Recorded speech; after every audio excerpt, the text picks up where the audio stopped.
Hello प्यारे बच्चों, आज हम पढ़ेंगे बिहार बोर्ड क्लास 9 का मैथ। तो चलिए शुरू करते हैं। तो प्रश्नावली 1.1 का पहला क्वेश्चन है हमारा, क्या शून्य एक परिमेय संख्या है? क्या इसे आप पी वाई क्यू के रूप में लिख सकते हैं, जहां पी और क्यू पूर्णांक है और क्यू बराबर 0 नहीं है। सबसे पहले मैं आपको समझाती हूँ कि परिमेय संख्या किसे कहते हैं। जिस संख्या को भिन्न के रूप में लिखा जा सकता है उसे परिमेय संख्या कहते हैं। भिन्न यानी बट्टे के रूप में, जैसे यहाँ दिया हुआ है पी बट्टा क्यू के रूप में कह रहा है, तो उसी तरीके से जिस संख्या को भिन्न के रूप में लिखा जा सकता है उसको परिमेय संख्या कहते हैं। प्यारे बच्चों, आप देखें यहाँ ये नियम है, जिस संख्या को भिन्न के रूप में लिखा जा सकता है उसे परिमेय संख्या कहते हैं। 0 भी एक परिमेय संख्या है, जैसे 0/1, 0/2, -1/3, -1/2, 2/4 एक्सेट्रा। कोई भी संख्या, जो भी संख्या वो चाहे धनात्मक हो या ऋणात्मक हो, यानी प्लस में हो या माइनस में हो, जो भी भिन्न में होगा वो परिमेय संख्या होगी।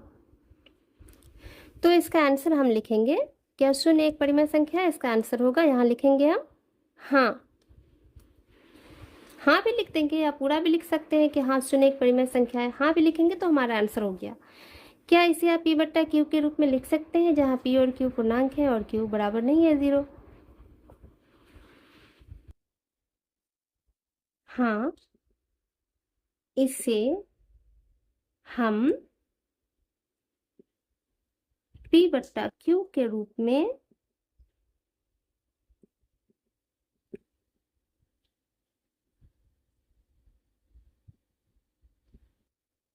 लिख सकते हैं,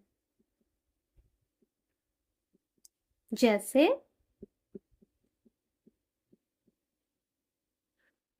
0/1, 0/2, 0/3, 0/4 हो गया। ये हमारा आंसर। कोई भी संख्या हो सकती है। अगर हम 1 से भाग देंगे 0 में तो हमारा भागफल क्या आएगा? यहाँ पे 0। 2 से भाग देंगे 0 में तो क्या हो जाएगा? 0। 3 से भाग देंगे तो 0। 4 से भाग देंगे 0। आई होप आपको ये समझ में आ गया होगा। आप अच्छे से नियम को याद कर लें। चलिए नेक्स्ट क्वेश्चन देखते हैं। अगला क्वेश्चन नंबर 2 देखिए, 3 और 4 के बीच में 6 परिमेय संख्याएं ज्ञात कीजिए।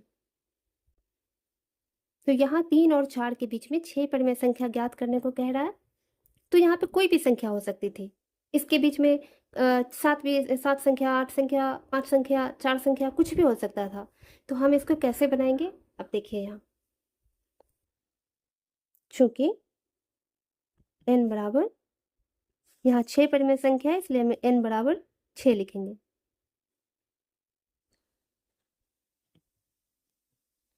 इसलिए n + 1 बराबर कितना हो जाएगा? यहाँ ये 6 है तो n को हमने 6 माना है, तो हम लिखेंगे यहाँ पे 6 + 1 बराबर हो गया हमारा 7। आप देखें यहाँ पे क्या है? 3, तो हम ये 3 यहाँ लिखेंगे। और इसके बट्टा में जो है ना, हमेशा मतलब कोई भी संख्या जो होगी उसके नीचे में 1 छुपा हुआ होता है। इसके नीचे में क्या होता है? 1 छुपा हुआ होता है। तो हम यहाँ लिखेंगे 1, 3/1। तो यहाँ हम क्या करेंगे? इस 3 में इस 7 से गुना कर देंगे और यहाँ नीचे में भी इस 7 से गुना कर देंगे। तो हमारा क्या हो जाएगा? 3 सत्ते 21 और बट्टे में यहाँ क्या हो जाएगा? 1 को 7 से गुना करेंगे तो 7। अब अगली संख्या है 4, तो यहाँ हम 4 लिखेंगे। इसके नीचे अभी मैंने बताया कि किसी भी संख्या के हर में 1 छुपा हुआ होता है, तो हम यहाँ लिख देंगे 1 और इसको भी हम 7 से गुना कर देंगे, नीचे में भी और ऊपर में भी। तो 4 सत्ते 28 और 1 को फिर 7 से गुना करेंगे तो 7। तो अब हमको ये देखना है यहाँ पे क्या आया? 21/7 है और यहाँ 28/7 है। तो इन दोनों के बीच में 6 परिमेय संख्या लानी है हमको। तो हम इन दोनों के बीच में कौन कौन सी संख्या आएगी हम यहाँ लिखते हैं। ये देखिए 21/7 है यहाँ, तो हम लिखेंगे यहाँ पे इसके बीच में कौन कौन सी संख्या आएगी? 22/7, 23/7, 24/7, 25/7 26/7 और 27/7। 21 और 28 के बीच में ये सारी संख्या आगे गिनती कीजिए। 1 2 3 4 5 6, 6 परिमेय संख्या है। यही है आंसर इसका। क्वेश्चन नंबर 3 देखिए, 3/5 और 4/5 के बीच 5 परिमेय संख्याएं ज्ञात कीजिए। तो जिस तरह मैंने क्वेश्चन नंबर 2 सॉल्व किया था, ठीक उसी तरह इसको भी सॉल्व करना है। तो n बराबर हमारा क्या है 5, तो n+1, एक जो भी यहाँ पे परिमेय संख्या दी हुई रहती है उससे एक ज़्यादा लेना पड़ता है, यानी n में एक ऐड करना पड़ता है। n+1 ये रूल्स है, फॉर्मूला है ये। n+1 बराबर क्या हो जाएगा 5 + 1 बराबर 6।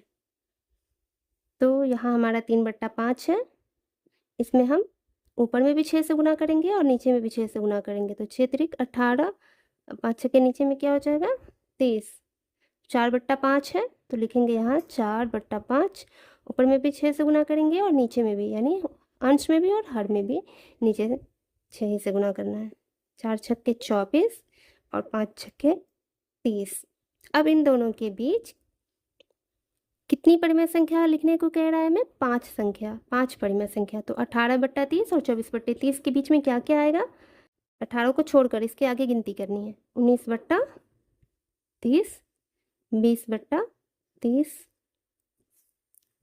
21/30, 22/30 और 23/30। यही हो गया हमारा आंसर। 1 2 3 4 5, ये 5 परिमेय संख्या है इन दोनों के बीच में। चलिए अब अगला क्वेश्चन नंबर 4 है हमारा। नीचे दिए गए कथन सत्य हैं या असत्य, कारण के साथ अपने उत्तर दीजिए। तो चलिए मैं इन तीनों क्वेश्चन को कॉपी पे दिखाती हूँ। तो क्वेश्चन नंबर 4 का पहला है हमारा, प्रत्येक प्राकृत संख्या एक पूर्ण संख्या होती है। तो यहाँ पे मैं आपको सबसे पहले दिखाती हूँ कि प्राकृत संख्या किसको कहते हैं। ये देखिए, प्राकृत संख्या शून्य को छोड़कर गिनती की धनात्मक संख्याओं को प्राकृत संख्या कहते हैं। देखिए 1 2 3 4 5 6 7 etc, यानी जीरो जो होता है, जीरो को छोड़ के गिनती की जो भी संख्या है ना, उसको, जो भी धनात्मक संख्या है उसको प्राकृत संख्या कहते हैं।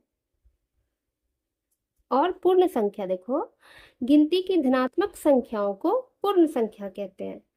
तो धनात्मक संख्या 0 से लेके कोई भी संख्या हो सकती है, 0 1 2 3 4 5 6 7 8 एक्सेट्रा, जो भी संख्या है वो पूर्ण संख्या है, लेकिन वो हमेशा धनात्मक संख्या होती है। तो इसका आंसर लिखेंगे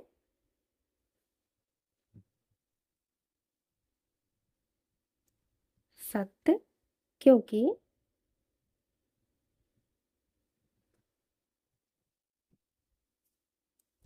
पूर्ण संख्या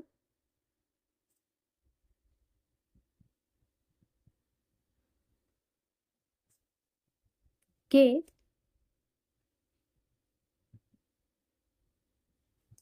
संग्रह में सभी प्राकृत संख्या होती है।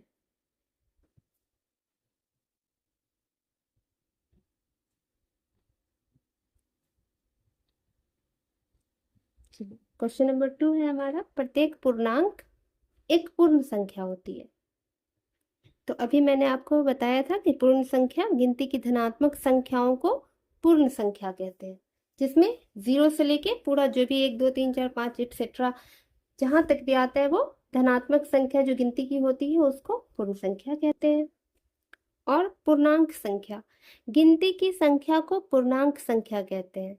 तो इसमें कोई भी हो सकता है, -5, -4, -3, -2, -1, 0 1 2 3 4 5 एक्सेट्रा। तो ये पूर्णांक, ये पूर्ण संख्या है और ये पूर्णांक संख्या है। तो इसका आंसर लिखेंगे असत्य। असत्य, क्योंकि पूर्ण संख्या केवल धनात्मक संख्या ही होती है, क्योंकि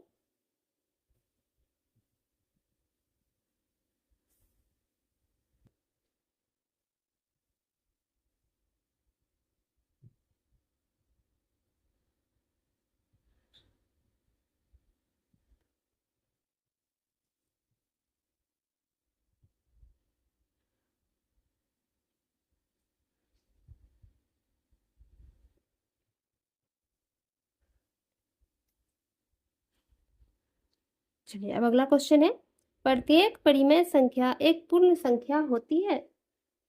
तो इसका आंसर होगा असत्य।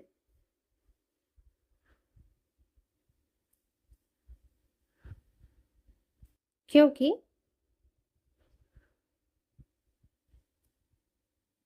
1/2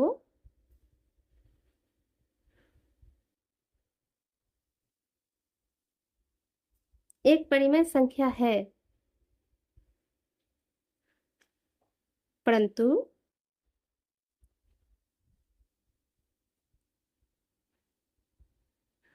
पूर्ण संख्या नहीं है।